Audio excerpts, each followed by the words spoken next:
네, 안녕하십니까. Hello, ladies and gentlemen.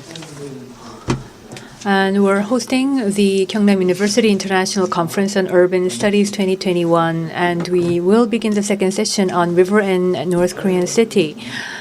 To introduce myself, I am Professor Youngchul at Sogang University Public Administration Department. I will be moderating the session. Due to the COVID-19 pandemic, we only have a limited number of audience, and we also have online audience who are with us virtually. Also, I understand that we have a large audience who are with us online as well. The topic of this session is the river and the North Korean city. We have two presenters and two discussants. And I'd like to introduce our first speaker.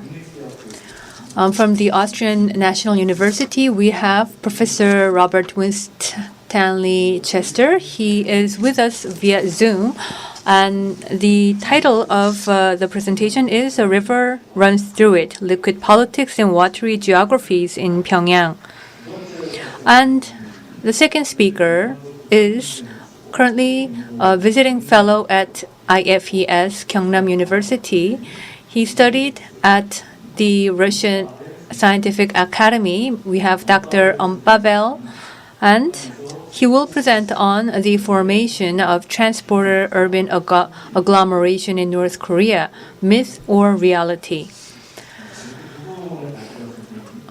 And we will have the presentation by the two speakers. We also have two discussants. First, we have Professor Lee Chanwoo of Teikyo University in Japan. Professor Lee will also join us via Zoom. As our second discussant, we have visiting fellow Mark Kim at IFES, Kyungnam University. Mr. Mark Kim will be joining us on site. And we will first have the first presentation of River Runs Through It. In the eastern part of the world, there was a saying, when a king or a leader's top priority is to manage the mountains and manage the waters. That is a long historic saying in Asia. I believe today's related topic of the International Conference on the Urban Kaleidoscope of North Korea, and also the detailed topics of the city and the river and architecture, I think this saying holds a certain level of relevance. We have about 90 minutes in total. I would like to ask the speakers to take about 20 minutes, and I'd like to ask the discussants to take about 10 minutes, respectively. And then I'd like to once again ask the speakers to make the replies toward the comments of the discussants as we proceed through the session. And with that, I'd like to first invite Professor Winstanley-Chesters from the Australian National University to make a presentation on The River Runs Through It, Liquid Politics and Watery Geographies in Pyongyang. And now the stage is yours, Professor Winstanley-Chesters. Thank you. Good afternoon, everyone. Good morning. You have, I believe you've got my PowerPoint presentation. Are you going to let me do that, or do you want me to share the screen?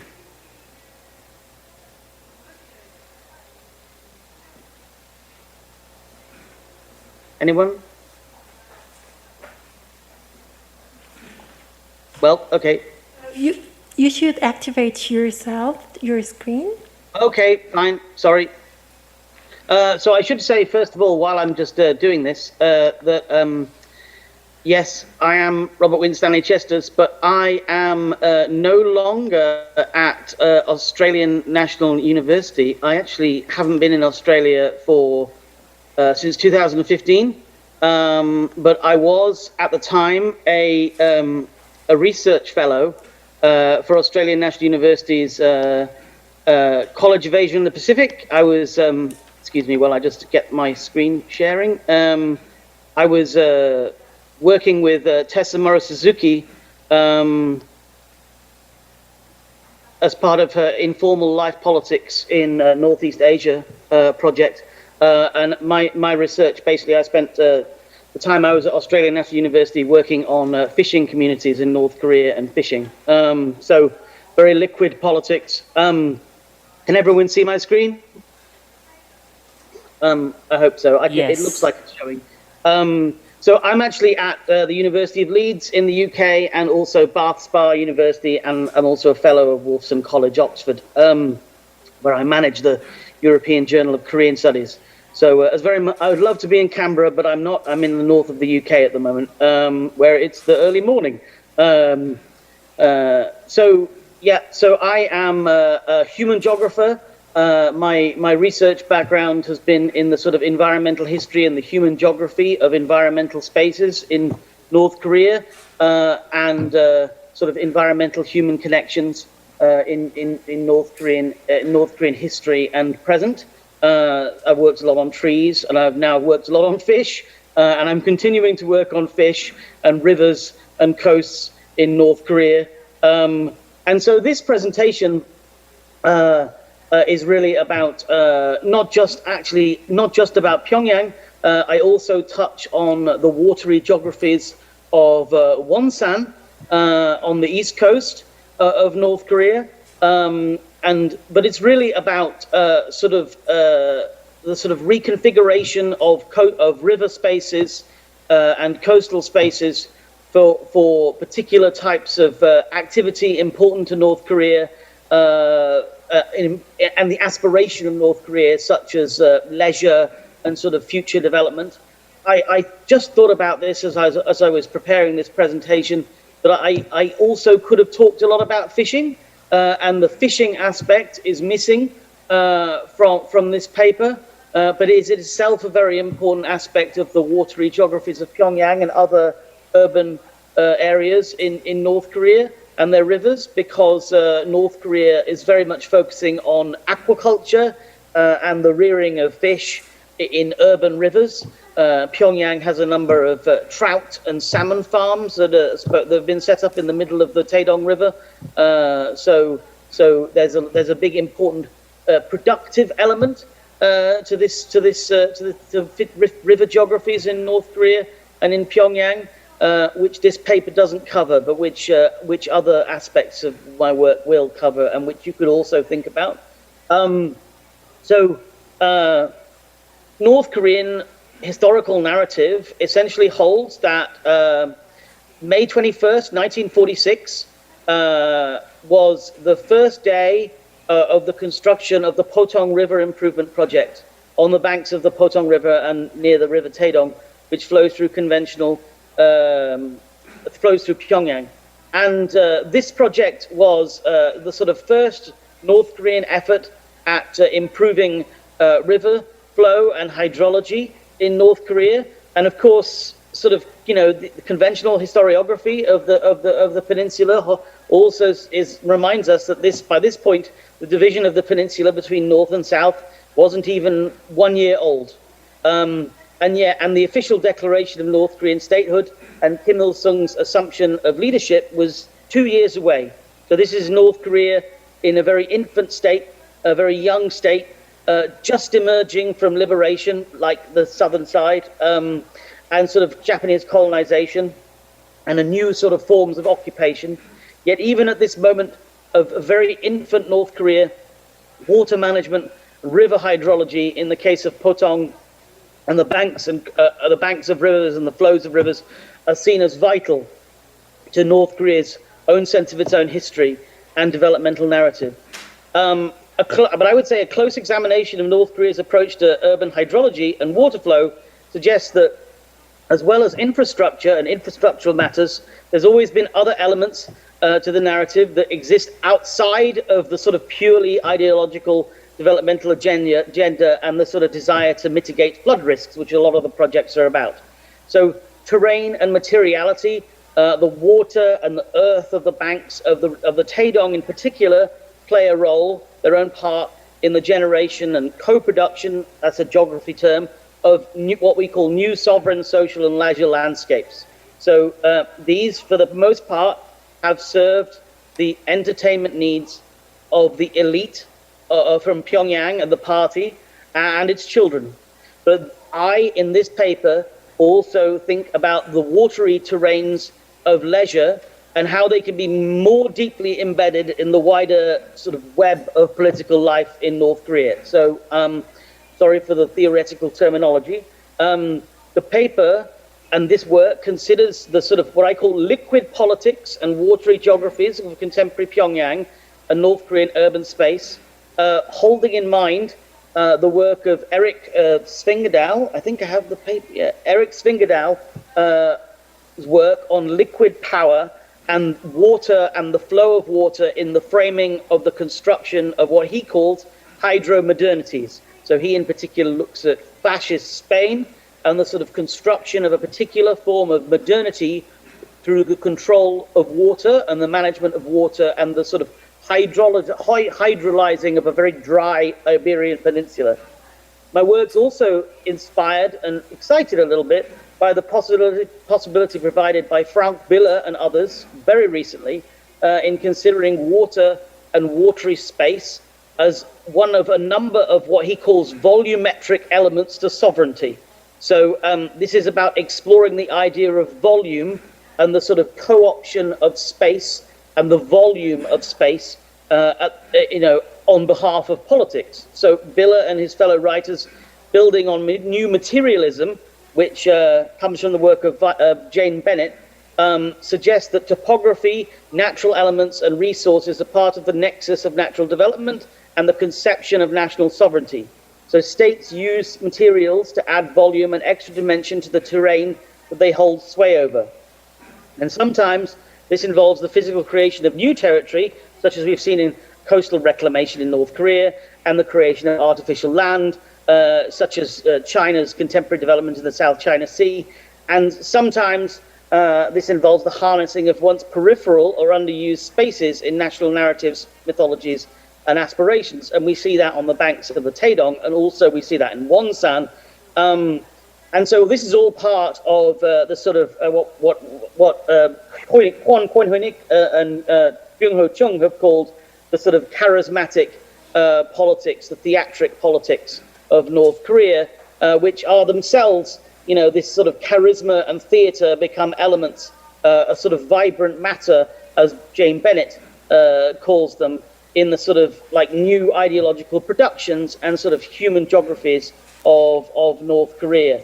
And this also bears in mind the work of Dennis Cosgrove and sort of the idea of constructed spaces and parklands and terrain for perambulation, walking and relaxation, which really connects to the sort of Pyongyang spaces of leisure around the River Taedong. So the riverbanks of Pyongyang, obviously, so here we're looking at things like the Munsu water park and the other sort of architectures of leisure and fun and entertainment on the banks of the river. So these have long been part of North Korea's political narrative, going back all the way to the Potong River Improvement Project of 1946.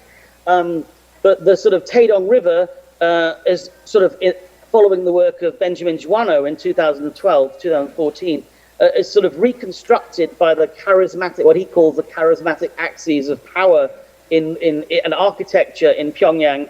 And so these river spaces, these leisure spaces on the river, become part of the topographic theatrics of modern Pyongyang, so that the river gets connected to the demonstration of Kim Il-sung Square, the ideological monolith of the Juche Tower, and now all of the new sort of spectacular apartment block complexes and developments around the river.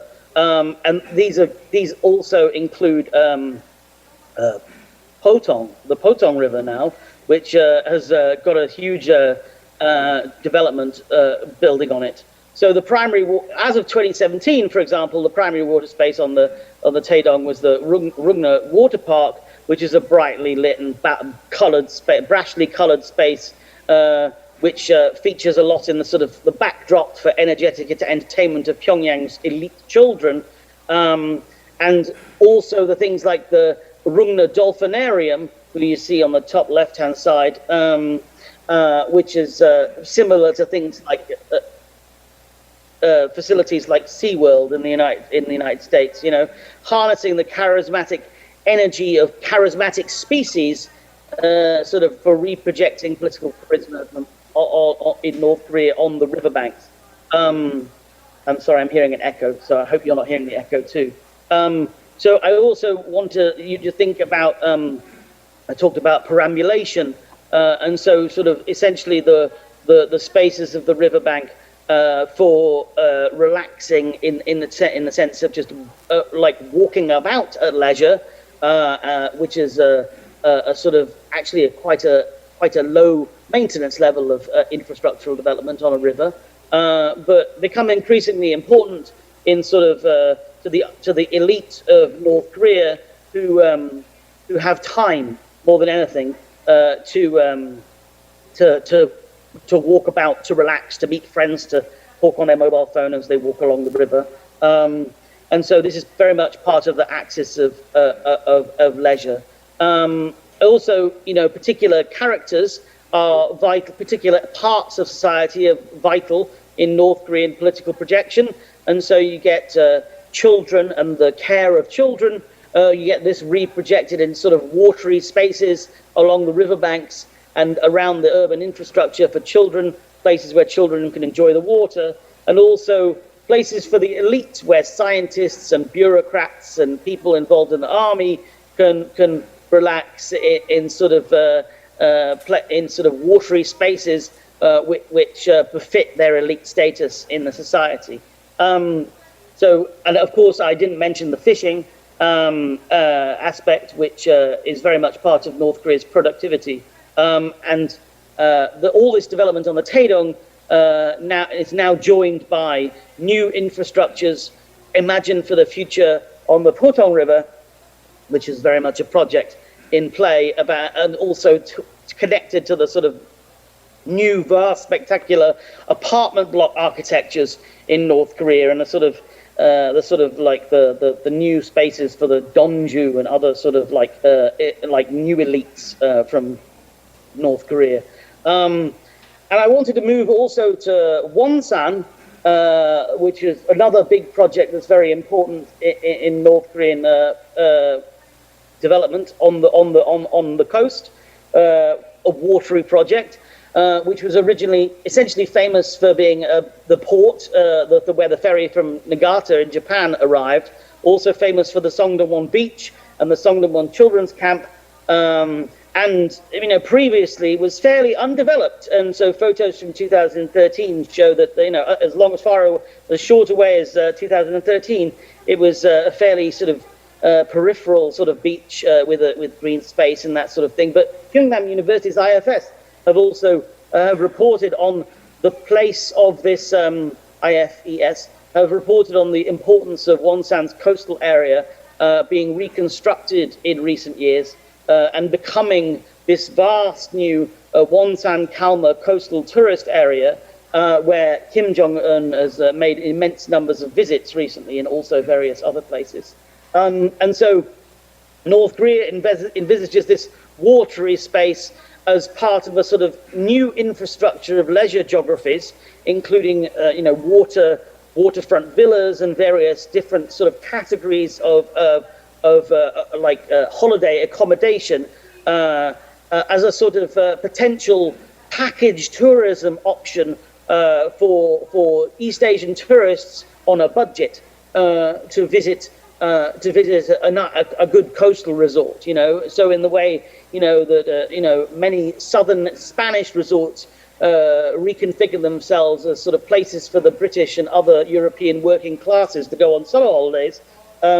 North Korea sort of envisaged the sort of watery spaces of the Wonsan-Kalma option as not just options, not just having options for the elite on the coast, but also options for sort of people with a budget.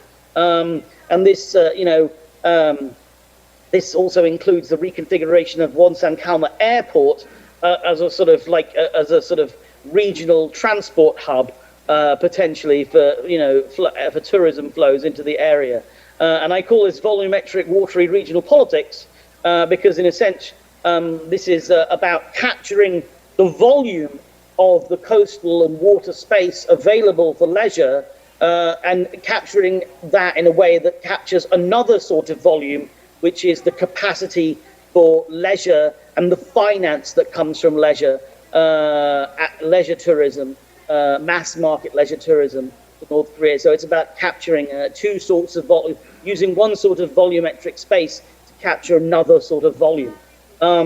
And so I really find that the Wonsan Kalma thing is really interesting and sort of a future that North Korea imagined for itself. Of course, this was before the pandemic, so one has to remember that this is before the pandemic, and we don't really know how leisure or tourism or international travel is really going to reconstruct itself after that, whether it'll go back to normal.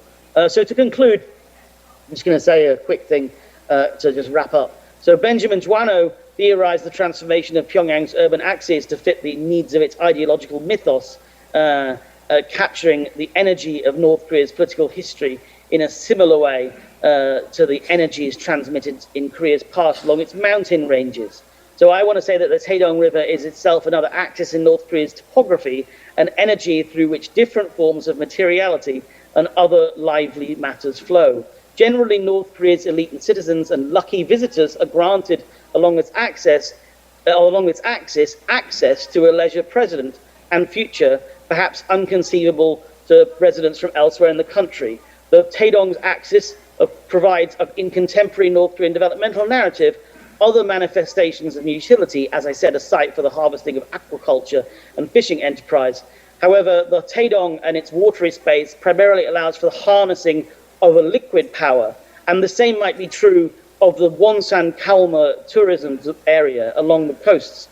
So North Korea adding volume there and heft to a waterfront that was once undeveloped and organic.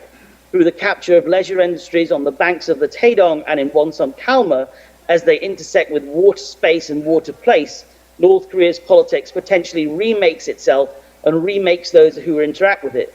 The children of North Korea's elite and their parents are remade from a productive energetic cods in the ideological machine to become entertained citizens. And likewise, its nuclear scientists or other central party bureaucrats and scientists transform from operatives of dangerous, deadly and threatening parts of the state and its enterprises to individuals capable of fun and frivolity. Working class citizens, for example, from the People's Republic of China could also fly in North Korea's mind anyway, to Kalma Airport from their own autocracy to engage in cut-price, time-efficient beachside holidays, living the Chinese dream, just not actually in China. And just as Franco would harness water to transform Spain into a techno-natural modernity, North Korea reconfigures and adds volume to the lively matters of its watery terrains, like the Taedong, spaces where the watery geographies and the flows of charismatic politics can flow alongside each other. So thank you very much, and I hope that was around 25 minutes. 네, 감사합니다. Thank you very much, Professor Winstanley-Chesters. It was a very interesting presentation. It was about water, but it was not limited to water. It encompassed water-related ideology and politics, and the main location was focused on Pyongyang and Wonsan Kalma. It covered a wide range of topics. Recently, in North Korea, Pyongyang's development and the Daedonggang and Bodonggang and Wonsan redevelopment projects are gaining greater interest and is not being limited to just retransformation of landscape, but more interest is being shed toward its implication of of its politics and ideology. It was a very interesting presentation. Thank you for your presentation, and we look forward to interesting discussion as well. Second presentation will be given by Dr. Pavel M., the Institute for Far Eastern Studies, Kyungnam University, Institute of Geography of the Russian Academy of Science. On site, she's with us. The title of the presentation is Formation of a Transborder Urban Agglomerations in North Korea, Myth or Reality? About 20 minutes. 감사합니다. Hello, everyone. First of all, I would like to thank IFES for hosting this event because I think it's like kind of rare to have a conference in the field of North Korean urban studies. So the title of my presentation today is Formation of Transborder Urban Agglomeration in North Korea, Myth or Reality. But I want to start this presentation with kind of philosophical question, like what do we imagine when we close our eyes and hear the word river? Because this the name of our session, right? River in North Korean city. Probably is something relaxing, right? The sound of flowing river and crying of the birds. But river also played a very important role in Korean urbanity, and I will show it at the end. And what is more exciting that in this presentation I will try to check the role of the river not in the capital cities as usual, but in the border in the Sinŭiju, which is located in the border zone with China. So, what we know about Sinŭiju? So I need to start first of all why it is important, because like, you know, when usually we hear something about North Korea, it's usually like something bad. It's like, because North Korea is kind of demonized country, right? Like most of the West mass media, they're talking about like military, nuclear bombs, missiles, terrible famine of 1990s and other negative issues. But to be honest, like North Korea is very interesting country, and scholar society doesn't examine it properly. So what we know about city of about North Korea first. North Korea is located in Eastern Asia, and even it has a heavily defended border, which is usually compared with the Soviet Iron Curtain. We know that at least one urban population center is located among the borderline with all the neighboring countries. But Sinŭiju, I'm going to talk about this city today. This is an exemption because Sinŭiju is not only window of North Korea to China, but like friendly speaking to the rest of the world.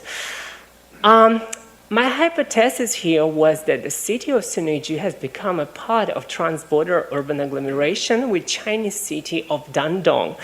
And is it possible? And if it is possible, how we can use this fact, how this fact could be a clue for our better understanding of North Korea. So let's start from the assumption that like when we hear the word urban agglomeration, we probably think about fabulous huge urban city like cities of Hong Kong or maybe Singapore. Okay, or maybe like slums of Manila or Delhi, but the theoretical conception started to be formed about urban agglomerations from the end of 19th century, and the first attempt was made by Ebenezer in his idea of garden city.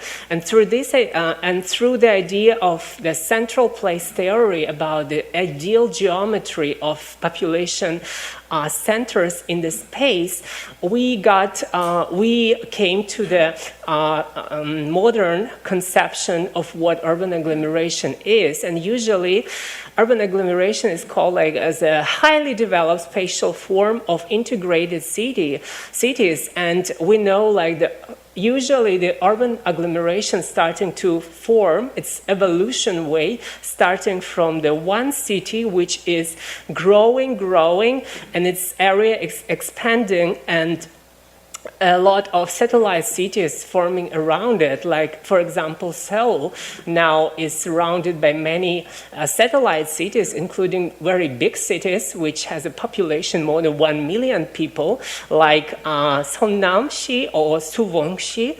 But what is more important in urban agglomeration is that they have agglomerations that they have kind of so-called agglomeration economy, which is like, because of the high concentration of people and high concentration of production of goods and services, the economic agents can save they cut their cost to transport these goods and services, and that helps to improve the economy. So why in the graph we see graph located below, we see the increasing number of scholarly papers in the world dedicated to the study of urban agglomerations, and we definitely should ask ourselves, why is it like that famous, that popular right now? And the answer is very easy, because urban agglomeration today is the main driver for the development of the world urbanization. And all urban agglomerations located, they spread around the world. And if we check the data about top 10 urban agglomerations in the world, we can see that the majority of them located in Asian region today, with the leading, with the Metro Tokyo leading this chart with almost 38 million people concentrated in one population center. But we here, I'm going to examine more fascinating, as my opinion, example of Siniju and Dandong. So I'm asking here, like, are they integrated or separated? So both cities are largest population centers along the national frontiers in that area. I mean, like, Dandong is the biggest city along the national border with North Korea. So the same for Siniju. But the thing is that Dandong, even if it's much bigger than Siniju, it's only the middle-sized city for Liaoning province of China, while Siniju is the biggest city for the North Pyongan province of North Korea. And now let's check their interaction between two cities. Like, I would like to start with socioeconomic gradients. Gradient is kind of a difference between them. So if we analyze the natural, like, let's start from demography, try to find out the basic things about demography. We see that the natural increase rate in Dandong was negative recently, like -2 per mile, while in Siniju is still positive. And the age structure of Dandong seems to be misbalanced, because the share of children is 3 times less than in Siniju. So we can definitely say that Dandong is aging city.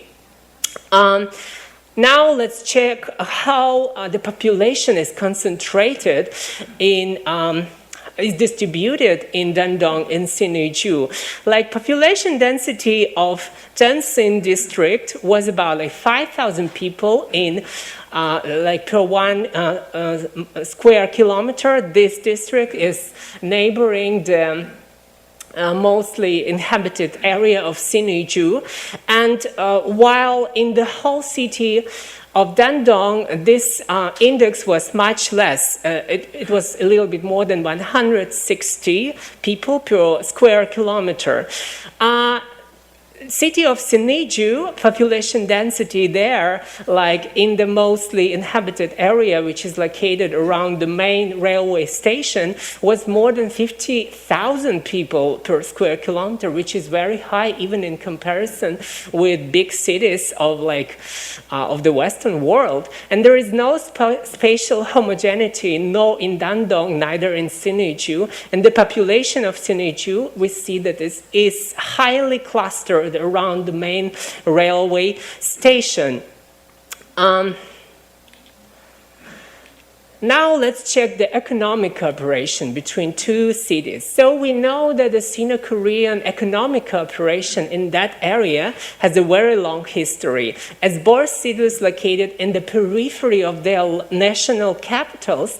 The trans-border cooperation in this region has always been the main impetus, not only for their development, but also for their survival. So we can say that both cities, they can't live without each other. And since we still don't know in what extent the COVID-19 world pandemic hurt this economic cooperation, I will use the data published before 2019, as I believe that once the pandemic over, the economic cooperation will be released.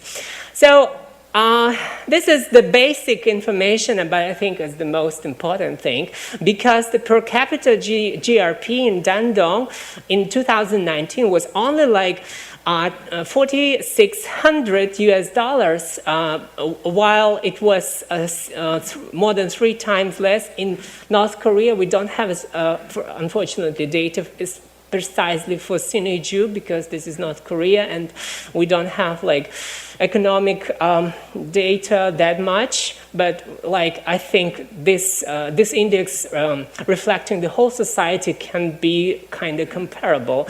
But we need to figure out here that Dandong itself is kind of poor city in China.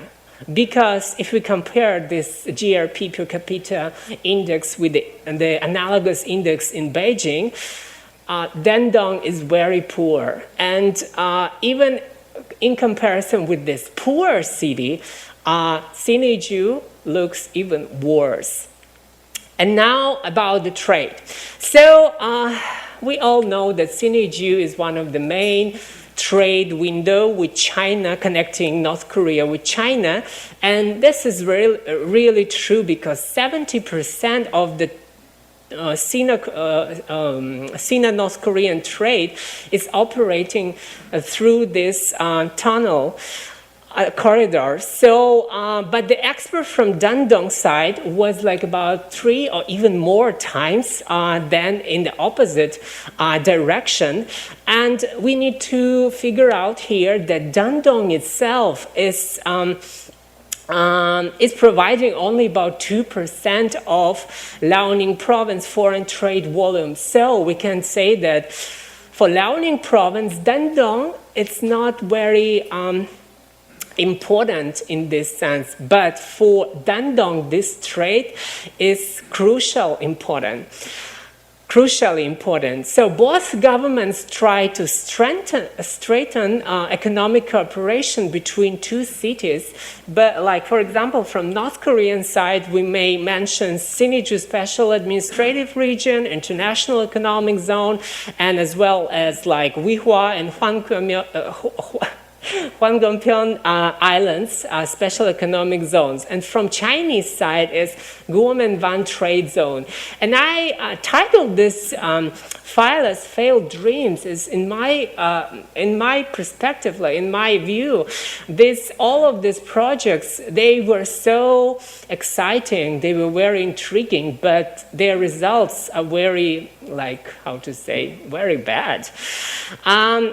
But we need to figure out that we need to stress the attention that Chinese businessmen, they using the thing that the both cities specializing in light garment industry.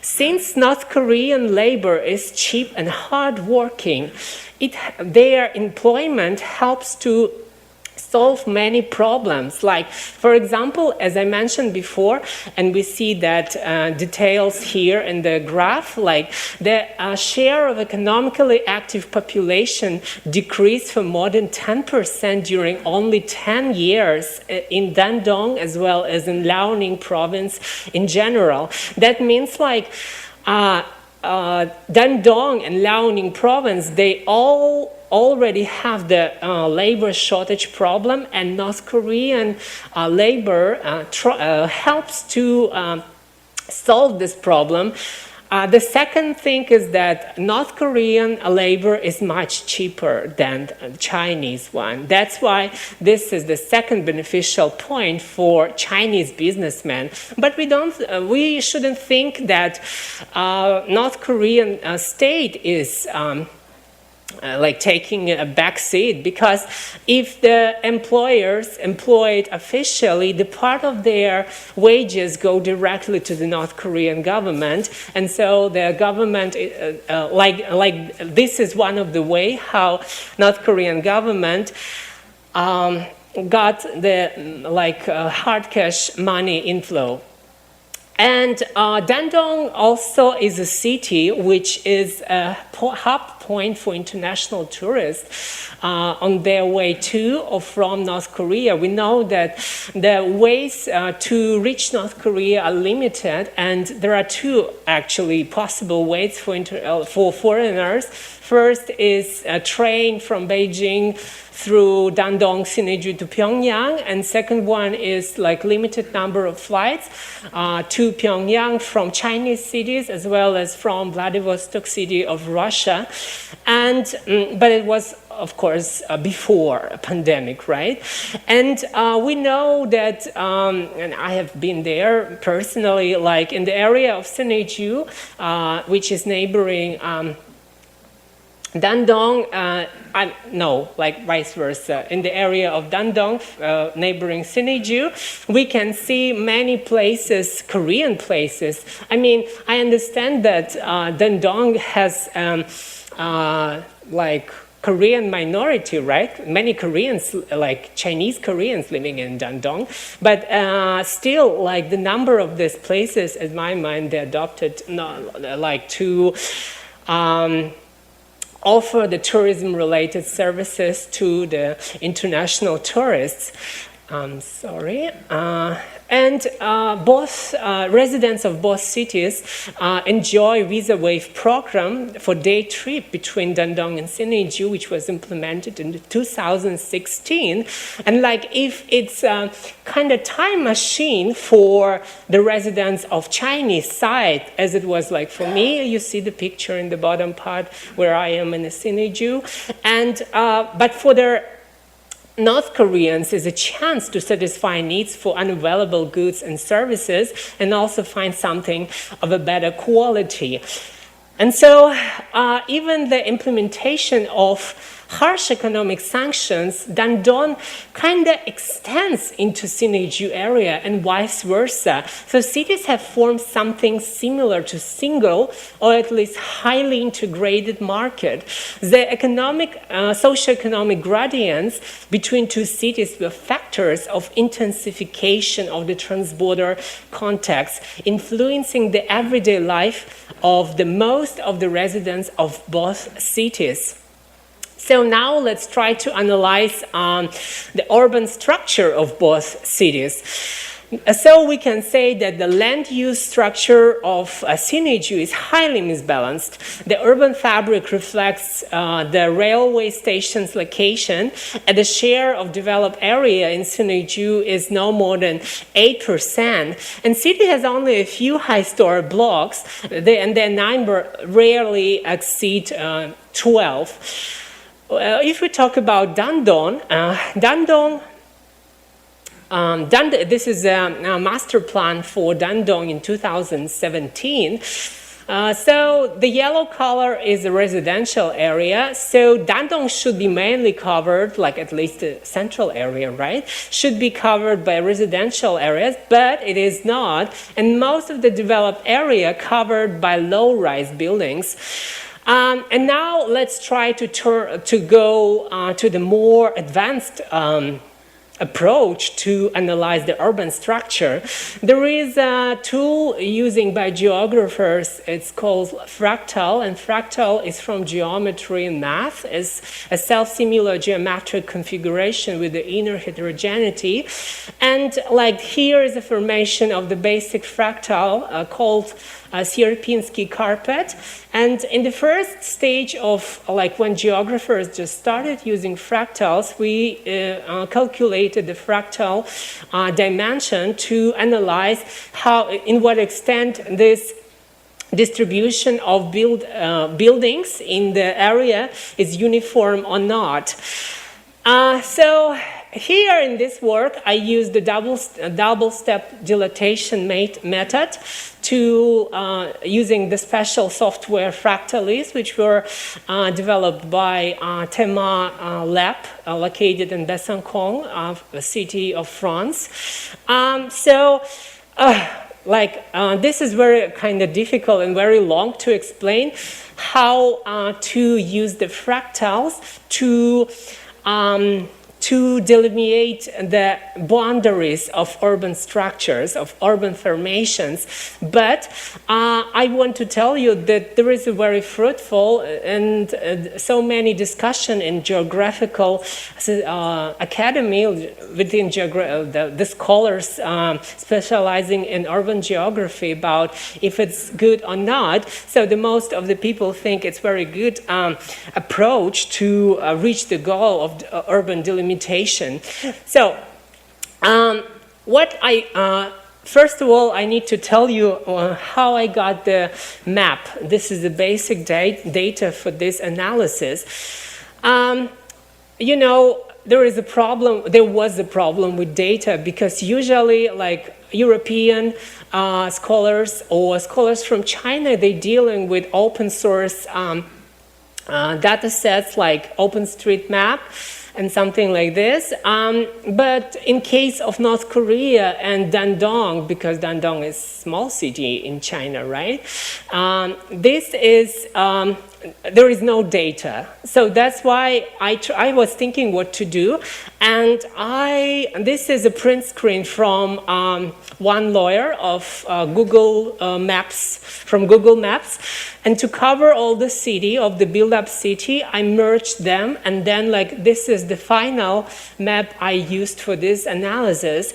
And my main criteria was that the distance between two neighboring buildings shouldn't be more than 500 meters. And if the building's located far than 500 meters, I didn't put them into this map. And then I put the, I colored all the buildings, build-up areas. So this is like the final part of the final map I was analyzing because Fractalis software is only working with grayscale pictures in this kind of way. So what I got. Now let's see the results. The implication of fractals helped me to get the results. So here's the boundaries of urban agglomeration formed here. So we may say that we see that I pointed like the part of Sinei-ju that it belongs, it's integrated into this big agglomeration. And as well as like in the northern part, you see like there is like kind of island, but it's still integrated. This is a part of Donggang city, which is like administratively, this is a part of Dandong because Dandong area is huge. To be honest, it was so difficult to create the map. And the second thing I want to point out is that also is the Fanchang city, which is located like in the west side, and like usually it considers as a suburb zone of Dandong, but this analysis shows that it's still not integrated into this urban agglomeration. So we may say that the part of Sinei-ju, which is located around the main railway station, morphologically integrated with Dandong. So now let's make some points. So Dandong and Sinei-ju, they economically integrated. Secondary, they're sharing the single market. And third, they have a morphological unity. That's why I conclude that studied two cities from transborder urban agglomeration. And the thing is that In geography, we are debating like how to call this thing, and there are so many potential names for this kind of form of population settlement, like double city sister, neighboring, companion, transborder, border crossing, binational. But the thing is that as my mind, I showed that this is urban agglomeration. It's highly integrated. It has a morphological unity. So I think the correct name for this formation should be transborder agglomeration. So now let's discuss the results. So we always think that Pyongyang is the main point of dispersion of new ideas, the marketization itself, in full accordance with the diffusion of innovation theory. But taking into consideration my today's presentation, we may also think that maybe not Pyongyang, but Sinŭiju, because more than 70% of all the goods entering North Korea coming through Sinŭiju, maybe this is the main point of infection, right? Which is like infecting the country with the virus of marketization. I'm sorry for my metaphoric language, but I just think it helps to, to stress attention. Or maybe they both cities doing it in the same way. And I also would like to stress attention here that being special economic zone, Sinŭiju was autonomous in many administrative matters and had a level of freedom which no other city in the DPRK, including Pyongyang, could ever contemplate. And maybe Sinŭiju should be a center of not only economical but political change. And let's talk about the river, because our session is river in North Korean city, right? So actually, Amnok River, Amnok-han or Yalu River, plays a very controversial, contradictory role. It is a natural barrier, right? Because it's river, and it's not a small river. You see the picture, it's me passing the border between North Korea and China in that particular point. And as I said, from the other side, it's a national border between two countries, kind of distorting the mutual space. And my point here is that the socioeconomic gradients I showed you, right? So the one part, the Dandong part, is much more, is better life here, is more economically powerful. And particularly these gradients, socioeconomic gradients, lead to the formation of this agglomeration and to the formation of the tires between them, very strong tires, right? And I also want to discuss the thing that the river usually plays a very significant role in Korean urbanity, because if we will check the Seoul and Pyongyang, so both Korean capitals, they demediated by rivers, right? Hangang in Seoul and Taedonggan in Pyongyang. And so the same thing is for Dandong-Sinŭiju agglomeration, because Amnok River is also demediating this urban formation. And what is more exciting is that in all three examples I mentioned now, the northern part is always more economically developed than the southern one, which I think I found this thing kind of intriguing. And so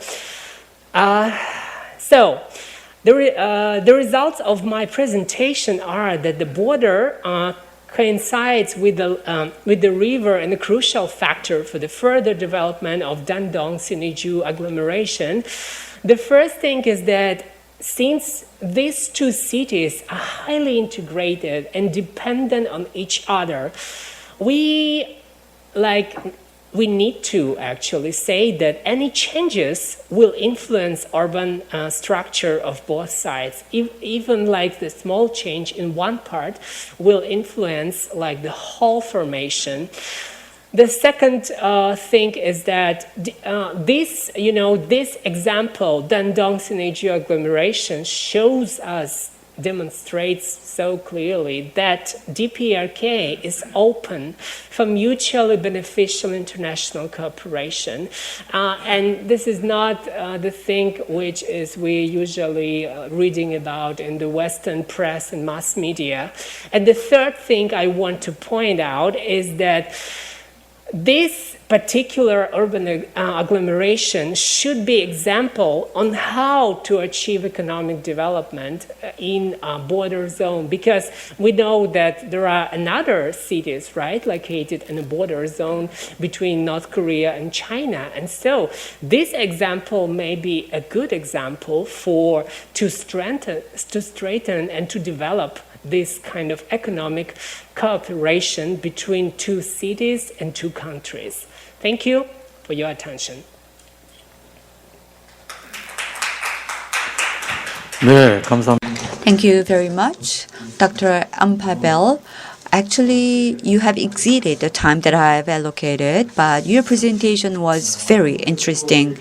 In Korea, Dandong and Siniju related research are recently being carried out not only among the scholars working in geography area, but also in other sectors as well.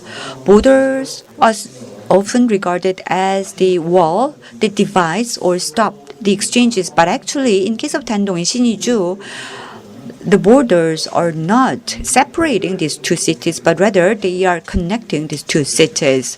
And that's the result of the recent research done by the scholars. And I'm sure that Dr. Pavel is going beyond the theory and even talking about the urban agglomeration.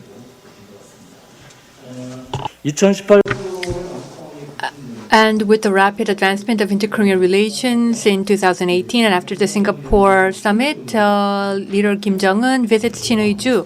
And at the visit, he looks at the blueprint of the Sinŭiju development project and also shares his thoughts on how to develop and open up the Sinŭiju region. And also he made orders on the development direction. And North Korea may have attempted to open and reform North Korea as Sinŭiju as an axis. But due to the COVID-19 and the stall in the U.S.-North Korea relations, we don't see further development as of yet, but we may hope that Sinŭiju could be a center for future economic development of North Korea.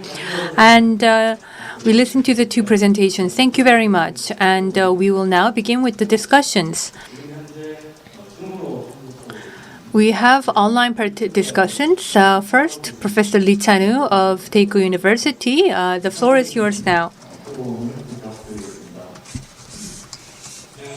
Hello. It's a pleasure to meet you. I'm at Teikyo University. I am Lee Chanwoo. Can you hear me well? Yes, we can hear you clearly.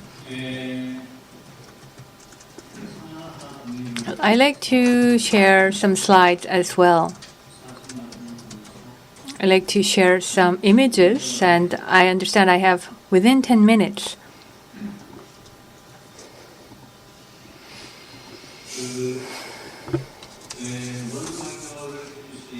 First, for the first presentation by Professor Winstanley-Chesters. Well, I personally was very interested in the topic for a long time. Water politics and water management, such liquid politics, and the related theoretical explanations was provided by Professor Winstanley-Chesters, and also introduced the historic beginning of the Botongang River Recovery Project, and also the Wonsan Kalma Project. And also, based on that, he has introduced and expanded the theory of water politics in North Korea. And I'd like to share some main three axes as my discussion comments. First is about the theoretical perspective. The concept of liquid politics, I want to think how relevant it could be in the situation of North Korea. North Korea has a mechanist and also materialist worldview based on socialism. Human-based materialism was what North Korea pursued with its ideology and philosophy. Such human-centered materialism and the Juche theory of North Korea and the proposed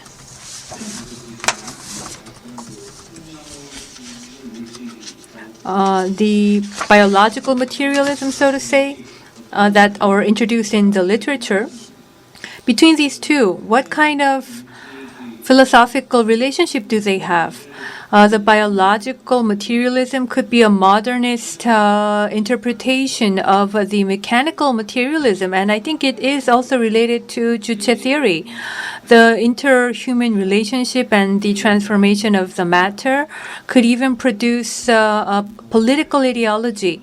So this could be a background, but then focus on human rather than machine. And I think this type of interpretation is also being developed in the Western sphere as well. Since 1940s, especially during the 1950s in North Korea, there was a massive emphasis on the Juche theory and military emphasis. And as I listened to your presentation about the North Korean philosophy, and considering your proposal of a biological materialism, it seemed as they too somewhat did not feel relevant as I listened to your presentation. So I'd like to ask your view on that. And the second, about your explanation on the socialist urban planning, there was an issue that somewhat was puzzling to me. Urban planning in North Korea, when I followed the presentation, in the modern urban planning, pleasure replaced the violence. There's this type of this similar phrase, and this somewhat made me uncomfortable. I was curious why you used the term violence. Socialism during the 1940s and 50s with the Potong River Recovery Project or the Shoring Up Project and the series of projects was about if it was for the violence and the separation of or isolation of the power elites, then it became more softer and more popular for the general public. Was this your intention? I want to ask you to clarify this concept of conversion from violence into pleasure. The socialist urban planning, including the Botongang Shoring Up project or other water management projects, they are respective themselves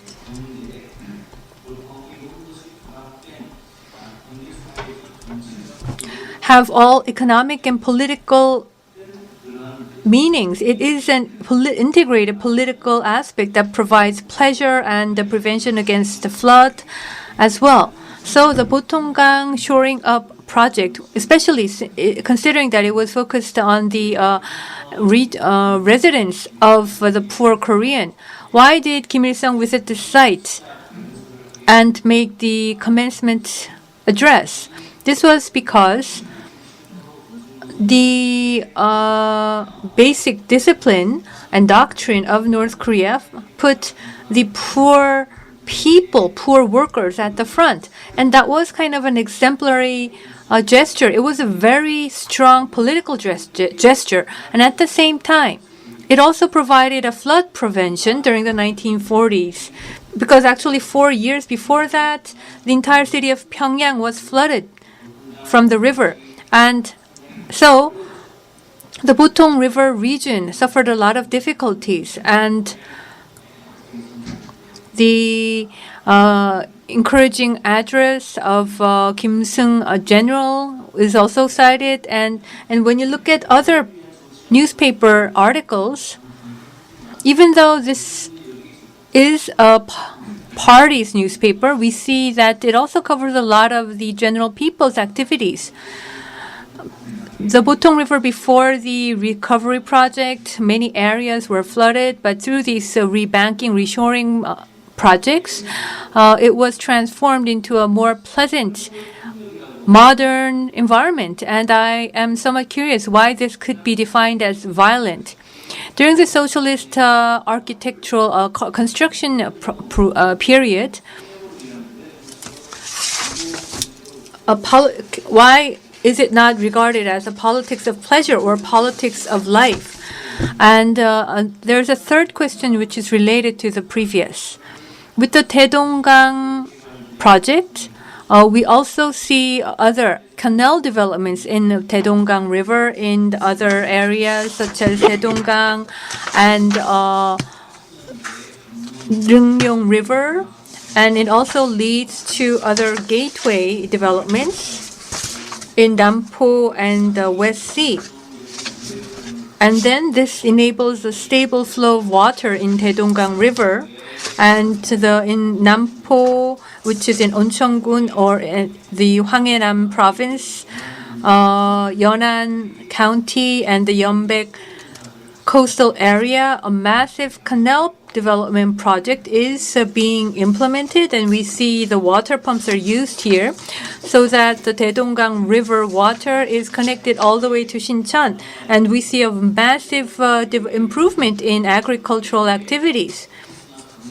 So previously, the farmers always suffered difficulty because of floods and droughts. And this type of economic support and aid as a political ideology played a very big role. And from the people's perspective, it was understood as something that justified the rule of the regime. Well, it has changed during the 1990s, but before that, this was a source of justification. Even in the case of the inland Sariwon, with the new canal of Taedonggang River, from 1958, a new canal was developed in Sariwon, and the Gilsangpo port was open. So up to the Western Sea, the Sariwon city started to serve as a port city. And with these developments, we can consider the equality and the universality of water. So in a sense, the water politics or liquid politics, I think, is very closely related to a socialist politics. It provides economic, political aid to the general public, general people, based on equalism. I think that is a core element of the liquid politics. Water is equal to all. It does not tilt to one side. It is always horizontal. So the water management of North Korea itself could reflect the victory of socialism through a series of such events. So there are such positive elements that do exist. But as I listened to your presentation, it seemed I became curious about your personal opinion about these positive factors, positive results coming from the liquid politics of water projects. And in Sinuiju and Andong, as I listened to Professor Pavel's presentation, personally, I think there are two things I may dare correct. And then share my comment. In 2002, the Sinuiju Administrative Special Zone was announced.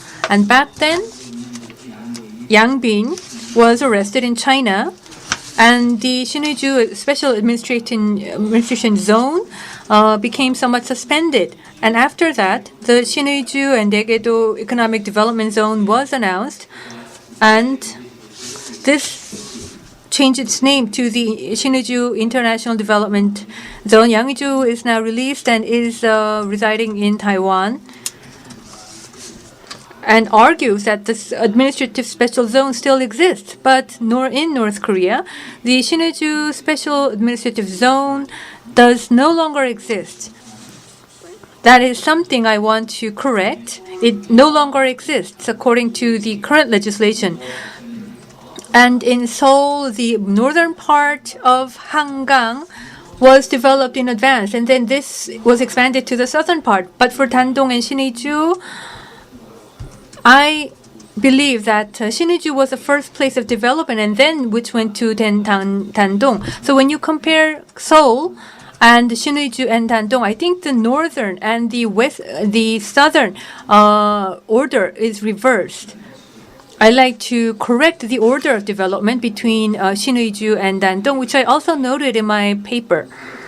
When you follow the historical flow of Sinuiju, it came from the Japanese-Russia war, and then Japan opened its post, and then this was expanded into Sinuiju, following along the railway constructed by Japan to all the way up to Dandong. So the order would be that Sinuiju was developed first, which influenced Dandong.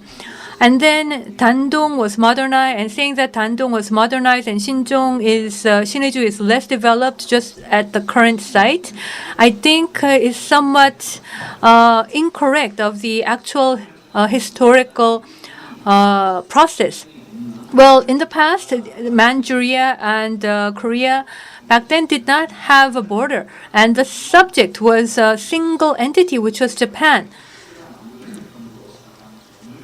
And that is one thing we should note. And from 1945 to 1980, Dandong and Sinuiju actually didn't have much of a conglomeration. And they developed separately. So in 1980s and 1990s, Sinuiju was far more developed than Dandong. Dandong was just a rural town. Up to 1980s, Dandong people would envy the Sinuiju people alongside the riverside. That was actually a testimony. After 1990s, with the Chinese reform and opening policies, Dandong became a new leisure and resort area. So the elderly population from Simyang and other parts moved to Dandong for their retirement, and so the population even changed, and the children moved to Simyang and other cities, and Dandong, because of its favorable weather, became a site for retirement. So that is why there are less children and the less working population. So from Sinuiju and Pyongyang, they needed to bring in more labor force. And that was how the agglomeration took place after the 1990s openings and reform in China. Looking at that situation of the 1990s would not be appropriate criteria for judging the past historical development between the two cities. There was a station center, the region, and after the liberation, Kim Il-sung actually makes site guides to Sinuiju. It used to be flooded, and the southern part is prone to flood. So the residential parts and industrial parts in the southern part, the Nagon region, were transformed. So rather than agglomeration with China, we see a new redevelopment within Pyongyang up to the 1980s and 90s. And so that is why the southern Sinuiju part region is also attracting interest of Kim Jong-un, as is shown by his development models. North Korea on its own has its integration and agglomeration efforts. And in China, Dandong and other regions, starting from 1930s, had its agglomeration projects. They were implemented separately. And then, with the opening and reform of China, North Korea attempted to open up a little part of its system through Sinuiju as a gateway. And it is not necessarily that Sinuiju is being developed just for the sake of opening a market economy. I think we have to distinguish between these two intentions. Thank you. chanwoo 선생님, 감사합니다. Thank you very much, Professor Lee Chanwoo.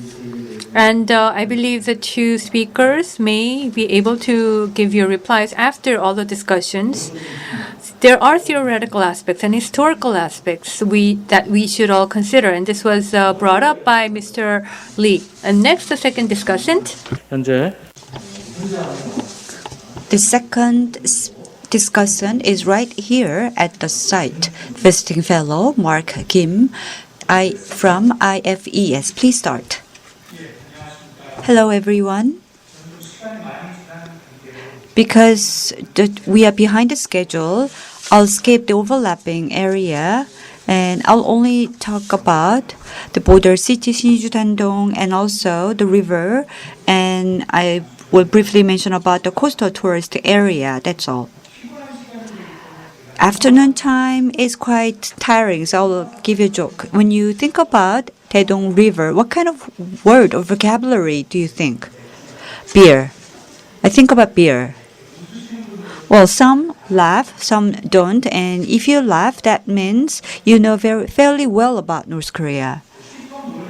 Peter Mollinger talked about water and politics. He said that the river runs through the liquid politics and watery geography in area, which means the narrow means that owning and controlling water has historically been a useful political tool in running a state, and in a wider way, the political means that implementations of the water policies, in a way, this is more process-oriented, and based on that, we can come up with a more constructive and realistic politics. So, the two analyses that I have shared with you, I'd like to share with you what is happening recently, the changes and the development taking place in Taedong River. Taedong River has a long history. It's the beginning and origin of Joseon dynasty in our Korean history as well. And Taedong River has also been a hot spot for confrontation.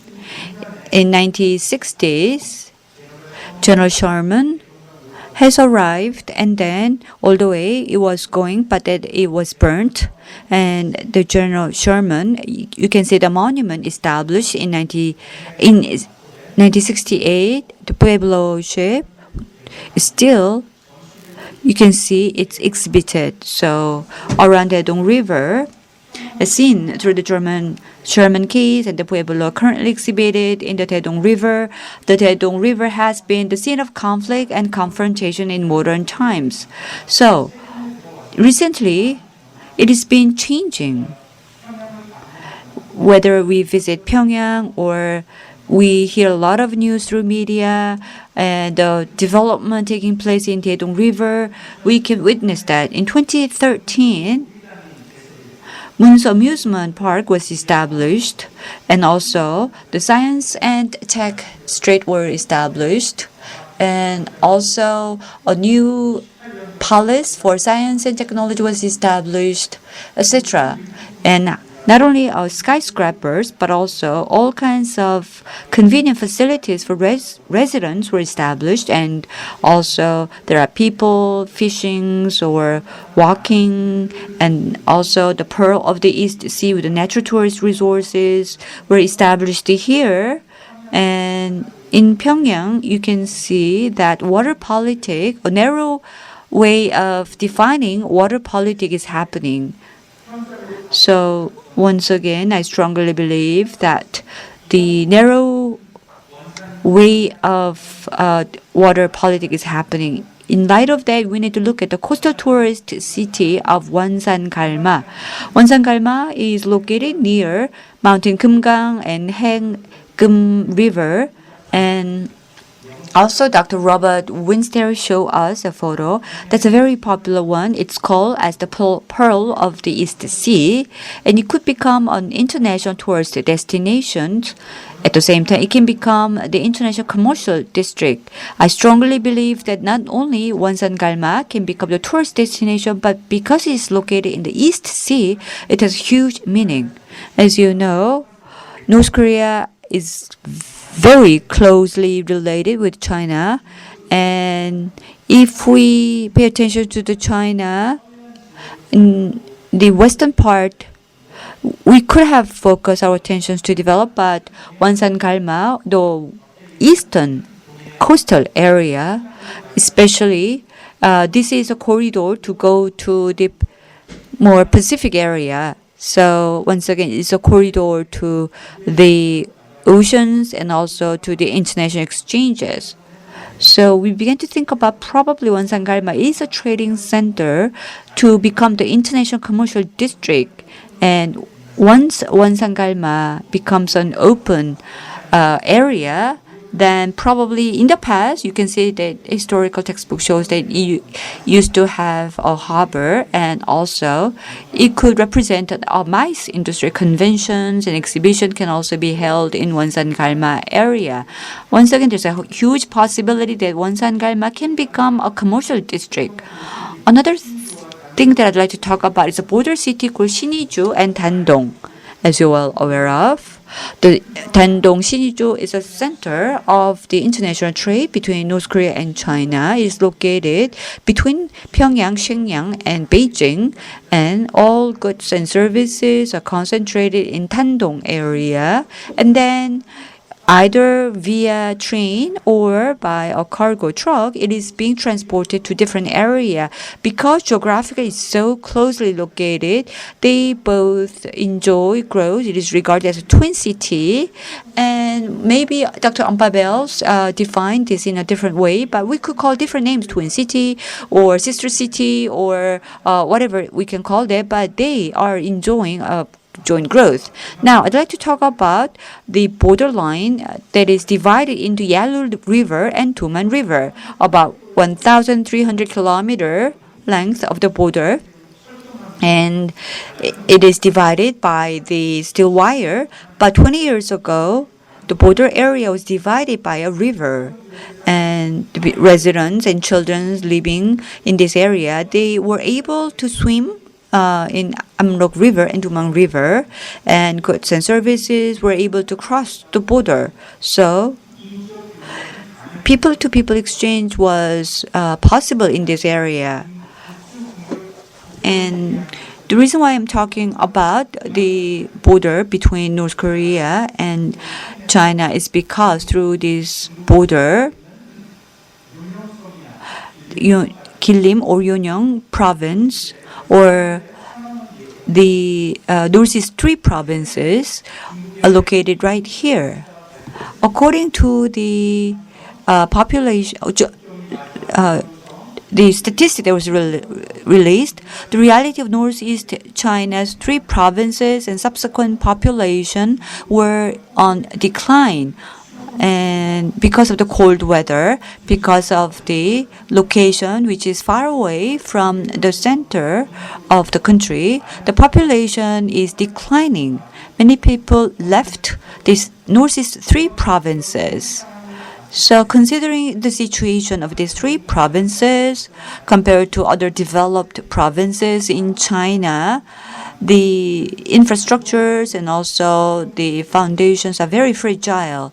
But once again, because it's geographically located far away from the center of the China, these 3 provinces have no choice but to concentrate all of their attentions to the exchanges with the North Korean cities. Of course, everything has stopped because of the COVID-19, but still, Sinju's special administrative district if it's proceed, and also Uihado is regarded as a center of the economic exchanges, and Dandong has a special economic zone. All of these will definitely boost exchanges between North Korea and China. All of these cities neighboring the border will grow naturally, and in line with that, Siniju city will also have the potential to further develop. They will form an economic cooperation trade zone. That concludes my discussion. Thank you. Thank you, Dr. Mark Kim. You have a lot of experiences, and in relations with the river, especially in relations to the border city of Siniju Dandong, he made a discussion. Among the comments he made, well, Pueblo is currently exhibited on the Taedong River. It's quite interesting. I heard it was moved to another area, so I just want to remind you. So it's now exhibited in Potong River. 자, 그러면 두 분 토론자. And we listen to the two discussions. And for that, we'd like to invite the two speakers to give a very brief reply, please. Professor Winstanley-Chesters, we do not have that much time. So I think I could give 5 minutes for your reply. Professor Winstanley-Chesters? Yes, I can hear you. Can you hear me? Thank you very much to Professor Lee and Professor Kim. Professor Lee, your very strong response to my paper, especially on this notion of violence, made me start my video. Sorry. Your very strong response to my paper, especially on this notion of violence, made me think at first that there'd been some loss in the translation. But when I went back and looked at my paper, I realized what you're flagging up is a missing 3 words on page 5 of my paper, which make it refer to a particular aspect of the infrastructure on the Taedong, which is the USS Pueblo, as we've just been talking about, which is proof of your very close reading of my paper, obviously. So thank you very much for closely reading my paper. I don't think that when I used the word violence there, I meant the sort of infrastructure around the Pueblo and the sort of the way that the Pueblo represents the sort of overcoming of the United States and the successful sort of violent overcoming of the United States by the capture of the Pueblo, and how that connects to sort of North Korean ideas about its strength, national strength in the past. I don't think that you can suggest. I don't suggest that North Korean sort of hydrological development or river management is predicated on violence. North Korea is like any other country in its sort of developmental authority is very important to it, and it has to prove its ability as a nation state to control and to protect the people from environmental damage. And the Taedong and the Potong River are classic examples of a river which needed to be tamed in the sense through flood management and flood alleviation, not just in North Korea. If you look at the government general of Chosen during the colonial period, if you look at their reports, there's a lot of writing in those reports about efforts to control flooding on the Taedong. And if you even go back into the Chosun dynasty and the sort of pre-colonial period, the Chosun dynasty late period Chosun dynasty tries to make efforts to manage the water flow around Pyongyang as well. So water flow and controlling those floods has always been very important in relation to in Pyongyang anyway, and important for any government or authority responsible for Pyongyang to demonstrate that it's capable of protecting the people and managing that water flow. And I know very well the history of canalization and hydrology, and also the coastal work and the sort of West Sea barrage. I actually wrote about it in this book, which you can't see because of the thing, but anyway.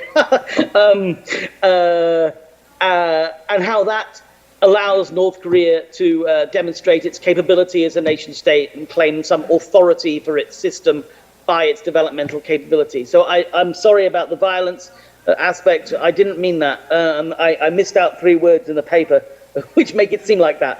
When it comes to non-human materialities and their connection to sort of man is the master of all things ideology in North Korean Juche ideology, material objects and material things often get tied into these narratives in which humans and North Korean humans are the sort of developmental heroes or sort of historical heroes.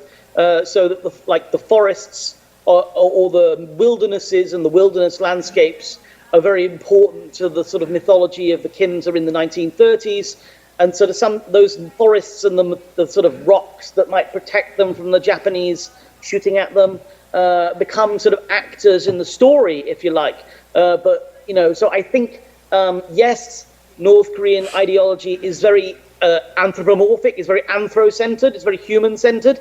But I think, and if you following the work of Kwon and Chung, I would also say that the natural world, natural objects and material objects are also actors on the stage of North Korean sort of theatric politics and charismatic politics, and sort of play a role in Juche. Although you always have to bear in mind that it's the Kim involved. It's the Kim that's in power and responsible. So although non-human objects and materials may play a key role in the story, it's the Kim, it's the leaders of North Korea who play the leadership role in these stories. I hope that is clear. Thank you very much for your comments. 네, 감사합니다. Thank you. Thank you, Dr. Robert Winstanley. Next, Dr. Pavel, would you like to reply? About 5 minutes. So. Thank you very much. I actually don't need 5 minutes. I think I will be shorter. So I really appreciate this kind of feedback from Professor Lee. That was really very good comments. Thank you very much for this, for your work, preparing them. I think there's kind of misunderstanding about your first comment, because I didn't say that this special economic zones they're still operating, because actually the title of my slide was Failed Dreams. That means and I told that both governments, they hoped that these projects, that economic projects, will help to intensify the cooperation between 2 cities and 2 countries.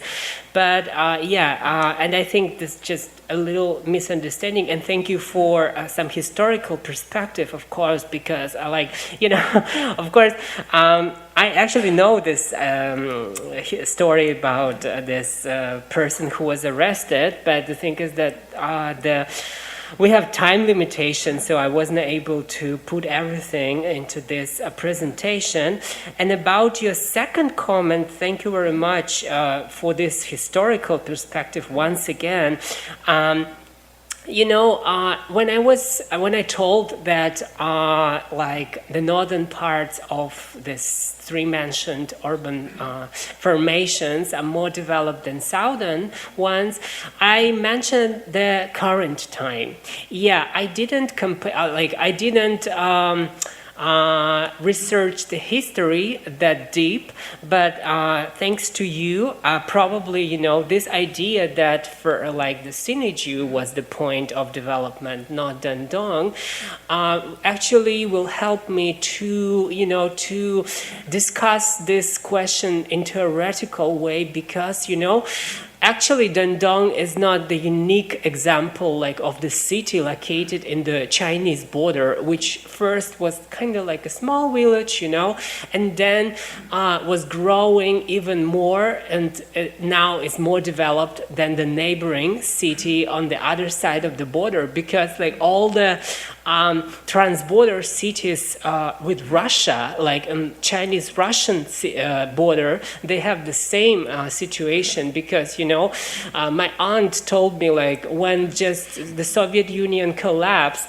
she traveled to China in 1991 for the first time, and in that time, in both sides of the border, there was like small villages, and then she recently visited China on the same way, and she told me, wow, this is incredible, because in the Russian side we still have like a small village, but in the Chinese side it's like a huge city, right? So this is definitely will help me, to improve the paper I'm right now preparing and straighten the like some theoretical points. Thank you very much.